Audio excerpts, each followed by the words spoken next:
Hi, my name is Sally and I'm the owner of Green Grams Zero Waste Shop in Newcastle under Lyme. And I opened the business about 2 years ago now.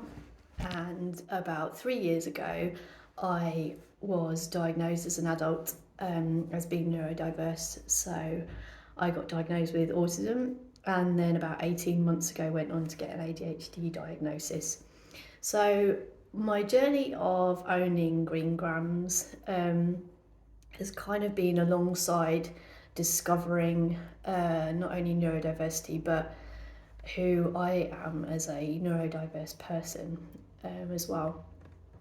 Um, and as part of this, I've been quite vocal, both with my customers in store and on social media posts about it. And we've hosted a adults autistic group here as well for nearly a year. Yeah, and I think part of me being vocal about it, a lot of people have, I think, found benefit from this, the normalisation of it and someone speaking out, which wasn't necessarily like a thing that I actively set out to do. It's just kind of happened.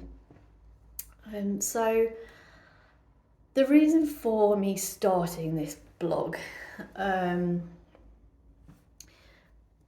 yesterday I did a couple of videos, and they were the first videos that I have done speaking on YouTube, and the videos were just a private link, so you won't be able to view them.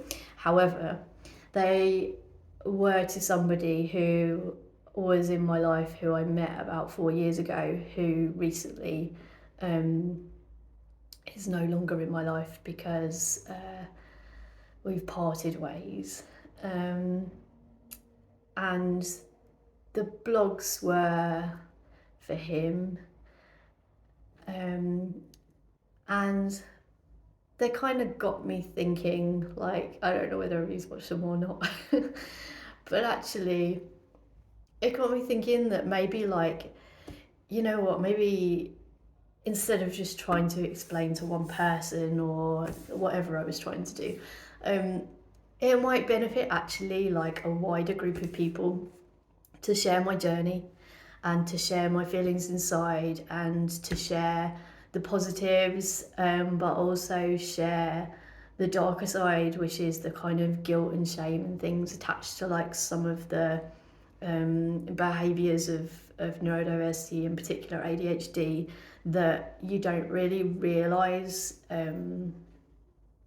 necessarily, like, what's the word, dysfunctional maybe behaviours, but they're linked to kind of like what they call what's like executive function, but you don't really realise that they're linked to that. We'll go into that another time. But anyway, the point is, someone came into the shop today who is a regular customer, and I've got to become, like, I probably, yeah, we'll call her my friend now.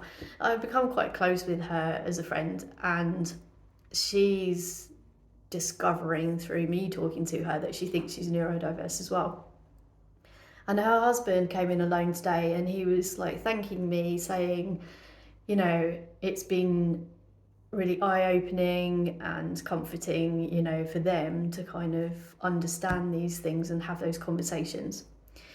So this is not going to be a drawn-out blog, because, yeah, I'm finished work and I need to go off and do other things. But I just wanted to do it because I just need to, like, just, you have to just do these things, I think, and not overthink it.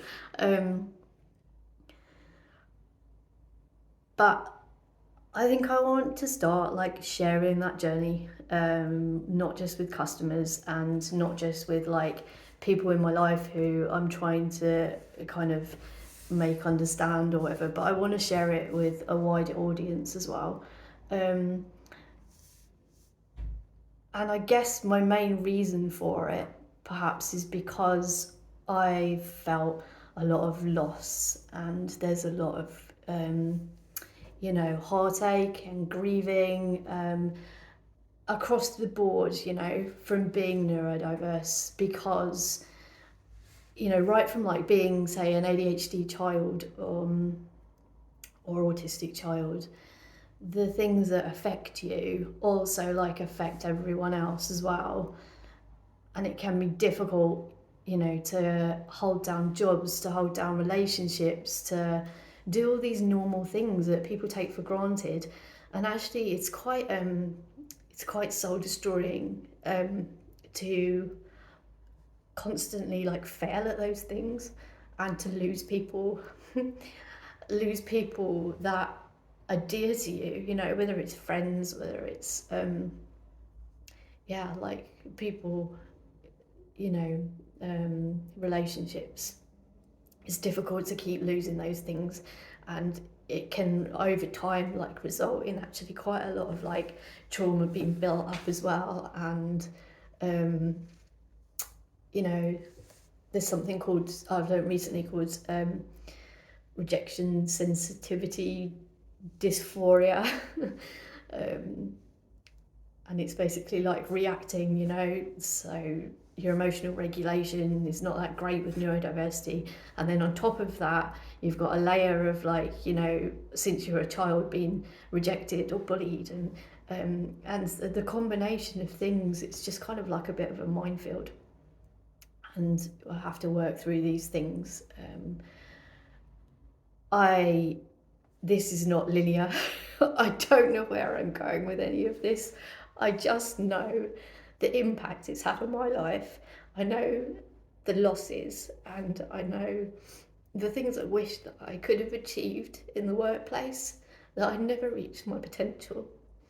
Um, and I just want to put it out there, because maybe it will help other people, you know, give an understanding,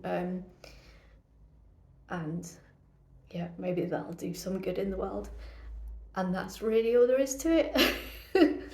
And I'm going to put this out there, and I have no idea what reaction it'll get, and I'm not even particularly doing it for any reaction. Maybe it's just to blog my diary, you know, and put it out there to the wider world, for me as well as everyone else. So this is the first one, and we'll see where it goes.